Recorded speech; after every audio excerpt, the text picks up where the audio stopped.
Hey friends, up late, didn't intend to be. I've got to be up a little later. It's 1:30 in the morning. I'm a good 30, 45 minutes from being where I can go to bed and needed to be. I said I was going to go to bed earlier on my video earlier today. Didn't work out that way. So I said, well, I'll make a video and visit with friends. We'll smoke a stick with y'all tonight and just do a little rambling. So this is a kind of on a mission to find a good everyday smoke. I smoke the higher ends a lot of times later at night, which tonight I'm trying one I've never tried before, but the better sticks I kind of reserve for the weekends, and certainly the really higher end sticks on a special occasion, and try to find a good everyday. And the Tatawahe, the little inexpensive one, is great. The Oliva makes one that's fairly inexpensive. It's decent everyday smoke. My old standby brick house, the little Robustos, is $4.79, $4.99 range. And this one is also a part of Oliva, the Fleur de Oliva. This is a Madura wrapper, and I got it at Governor's yesterday. This is in the $4 range. It's the first time to try it.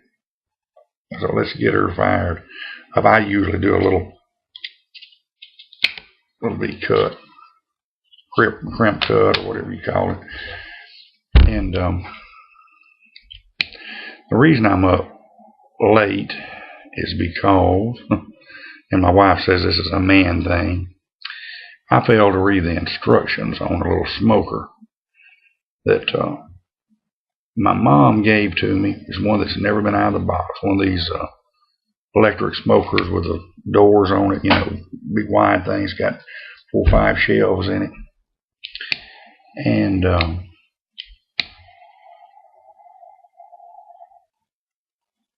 she gave it to me about a week ago. We're converting to barbecue on the trailer, and I needed a little backup smoker.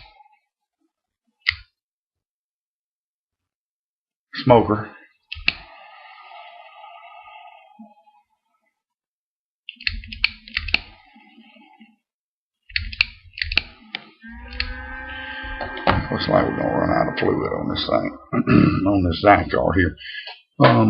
Needed a little backup smoker, and this is gonna work fine. But me thinking I knew everything, I waited until 9:30, 10 o'clock. About the time I was getting ready to get a shower, I was thumbing through the instruction manual on it, and you have to season that thing about 3.5 hours. So I was just going to put it together in the morning, early, when I got to the river market. Needs to be seasoned, so I've got it set on I've got it put together, which was nothing, just unwrapping the shelves, putting them in, and had 2 screws to set the little electronic component with the thermometer and the timer and all, meat probe on top.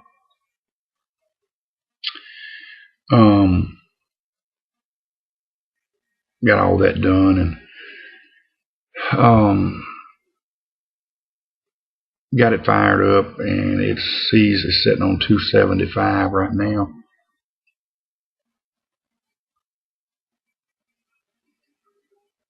That's a good smoker.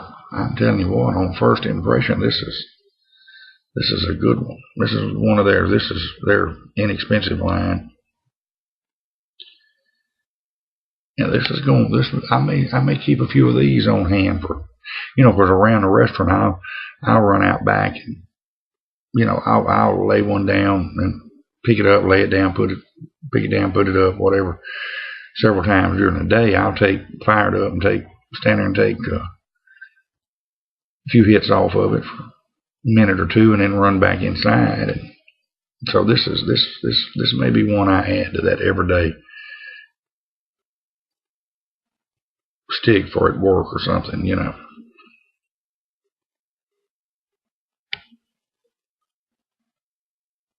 But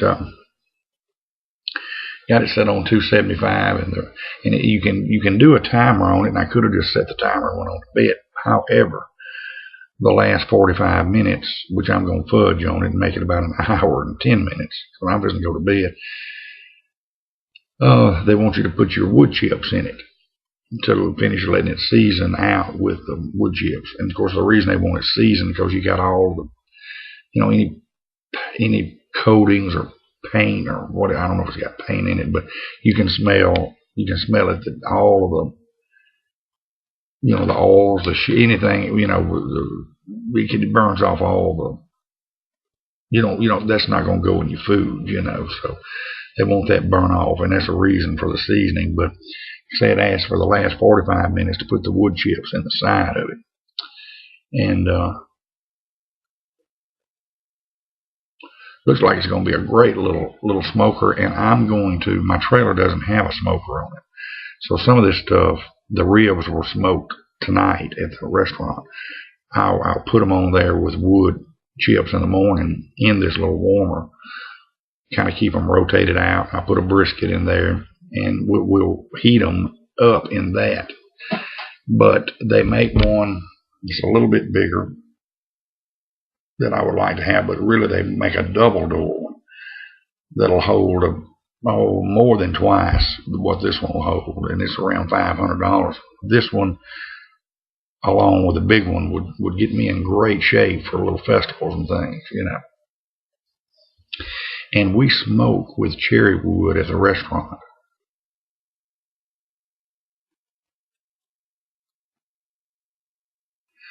So I've got cherry wood chips. The cherry wood just gives you a milder, smoother smoke into your meat, a little sweeter. It leaves a darker red smoke ring around the meat. You can always see it in the ribs. You can see it, the little ring, the little outer ring around the brisket is your smoke ring. And this one will get it'll have a very prominent smoke ring with cherry wood. Some people use mesquite, some people use hickory, some use pecan. Some of it is very, very strong. Some of the mesquite will give me horrible indigestion, But we've been smoking with cherry wood for 7 or 8 years, and it gives ours a little distinct flavor, and they love it. And we're gonna stick with it. So you can smoke with apple wood, even orange wood, orange tree wood, peach. I'm fortunate to be in with 2 or 3 loggers that when they're clear cutting land, when they find a cherry tree, they'll cut it up for me and save it. I've got one in particular that's got about a 3-year supply stacked up that's seasoning now. So it's I don't have any issues and we just bought a whole entire tree not many days ago, and then with the 3-year backstock I probably got a 4-year.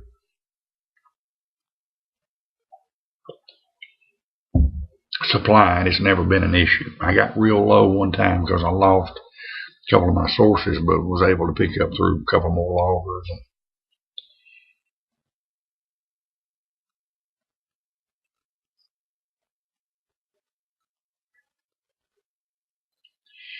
But I just noticed that Pipe Pappy Chris has downloaded a video, so I'm just going to go watch that and try to get about 4 hours sleep before I got to take that trailer over there in the morning. And like I say, we're going to do that. Tomorrow's our first day doing barbecue, and looking forward to it. We're going to do brisket plates, rib plates, sausage plates. I'm not going to fool with chicken. I get a little scary fooling with chicken, poultry products when I'm away from our kitchen, it just, and our pit at the restaurant. I'm not saying that I won't ever do it, but it's, you just run the risk with food poisoning more with fooling with poultry, with chicken than you do. Oh, and I'll have a Boston butt for pulled pork sandwiches tomorrow too. So we'll have pulled pork sandwiches, we'll have pork plates, we'll have sausage plate, rib plates, beef brisket plate. We'll do sliced beef sandwiches, sliced beef brisket sandwiches. We'll do chopped beef, and I'll do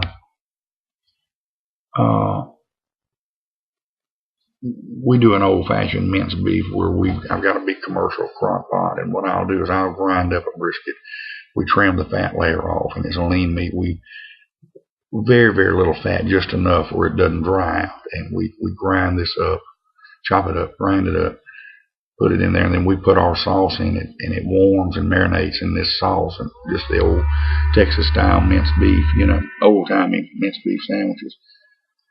I don't know if that's Texas style or not. I know in East Texas you see a lot of them, These little places have the old minced beef deals. And then we'll do a sausage sandwich, a pulled pork sandwich. Of course, I've got baked beans, potato salad.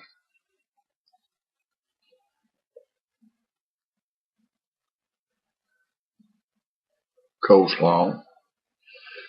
Sometime I'll have corn on the cob. I'm not fooling with it tomorrow. I just don't have enough time and space. You just finally run out of room on these trailers. You're really not trying to be a restaurant. You're trying to cover the basics, and that's what we're going to do. So.